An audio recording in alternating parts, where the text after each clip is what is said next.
My name is Tim Gruzius, and I work for the Alsip Fire Department. I just went over 21 years a couple days ago. I've been a part of the peer support team since April of 2014, and I'm one of the peer coordinators, as well as many other hats that I wear and take care of the blog for the team. In March of 1995, we responded for a 4-year-old not breathing. I was the doc on the ambulance, and that's the guy that is the team leader. He sits in the passenger seat of the ambulance. When I got off, Mom met me on the front lawn, and she dropped her daughter in my arms and said, "Please save my baby." And as I was running back with her to the ambulance, I looked, and all I saw was these lifeless blue eyes. And they always say that the eyes are the windows to the soul, and I knew that her soul was gone. We did bring her back at the hospital, and the hardest thing there was when I'm sitting here trying to write my report. Behind me is the ER staff putting anywhere they could put a tube or something into this girl, they did that. And it was very hard to even face the family and say, I'm really sorry that we couldn't do more for your daughter and things like that. But it is what it is, and eventually we just moved on, and there's another call. But after 20 years, I still remember her first and last name. In May of 1997, we responded on Interstate 294 for a vehicle fire, and when we got there, the engine company was already putting out the fire. I was on the ambulance with 2 other guys. We had found out as they were piecing it together that this gentleman was going northbound in the southbound lanes, and he ran into a retaining wall on the bridge, and a car burst into flames. As we sorted it out, he was in the front seat. He was probably dead on impact, and behind him, a 5- and a 7-year-old were wedged in between the passenger and driver's front seat. And witnesses there had said that they heard screaming. He was probably dead on impact, but those kids were not.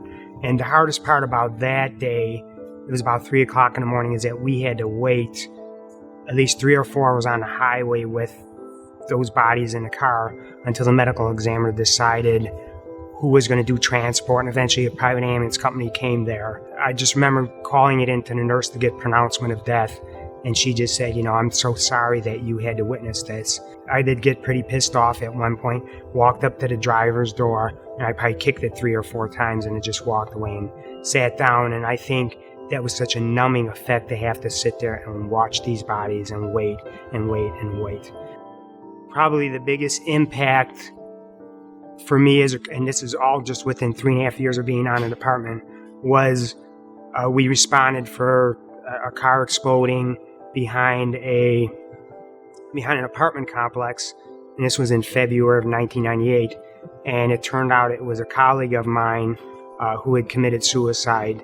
He'd poured gasoline on himself, lit himself on fire. I fell apart once I found out who he was. And I think that's probably, for anything, my trigger for PTSD. For many, many years, I held this guilt, probably what you would call survivor's guilt, that why didn't I know this? Why didn't I see this? Why couldn't I have recognized the signs? We did know a couple of weeks before that he did try to commit suicide, and then he did some time in Christ Hospital, and then he was released. But the signs were there way before that, and we didn't recognize it. So that haunted me for the better part of 16 years, with ups and downs, with temper, road rage.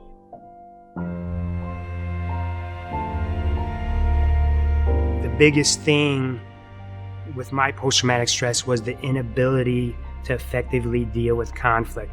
I had conflict with coworkers, with family members, where there were family feuds that went on for a better part of 10 years and one for a better part of 5 years. And all the while, I just thought it was me being somebody that was impatient, because I grew up in a household that had impatience and things like that. And I just figured, well, that's part of the environment I grew up in. There's nothing wrong with me, or if there is, oh well, it's just me.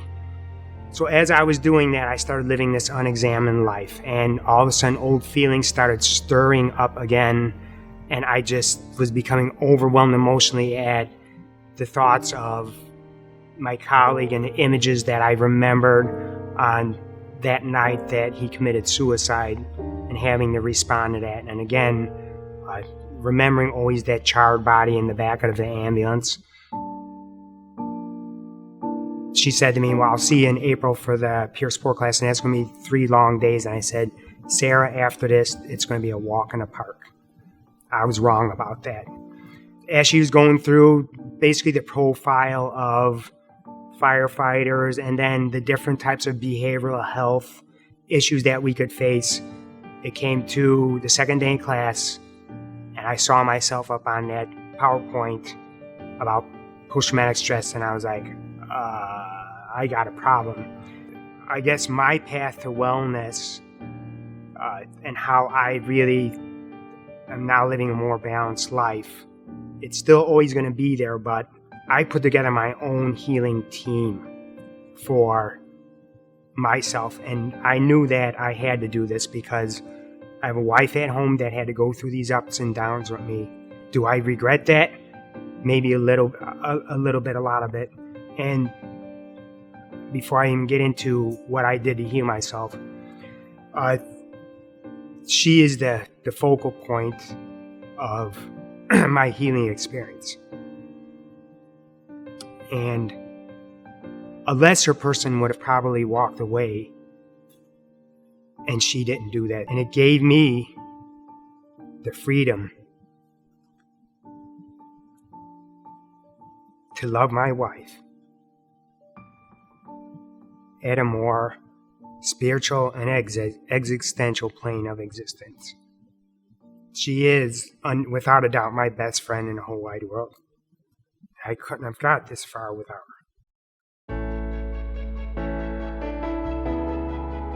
Probably for me, the most gratifying part about being a member of the peer support team is being able to now, with composure, tell my story and give hope to others. And I've been at Rosecrans for the flooring program a couple times, and you could just see how guys they hang on your every word. And I've been through several of the trainings where I've just participated or put in my 2 cents, and I realize that there's a lot of my fellow team members that have a lot more haunting than I ever had. Just to be able to give hope is what you want to do. And each week, I just keep putting it in there. Education is going to be the way to do it. There is no way that anybody who does not walk our green mile is going to be able to understand what we're going through. You have to teach them, and that is what the essence of Illinois Firefighter Peer Support is. If you don't recognize the signs of what's going on with you, or even if you do, nobody is going to come up to you and say, hey, let's sit down. Why? Because we're still stuck in the mentality that we have to suck it up and move on in the fire service. I think Firefighter Peer Support, our team, has made great leaps and bounds in putting that message out there. And it's awesome that you got the rest of the world looking at us. Ireland, in Florida, everywhere across the country wants to know what's going on in Illinois. There's always times that I realize that I'm standing on this very narrow ledge between where I was with being in the full-blown throes of post-traumatic stress and where I am now.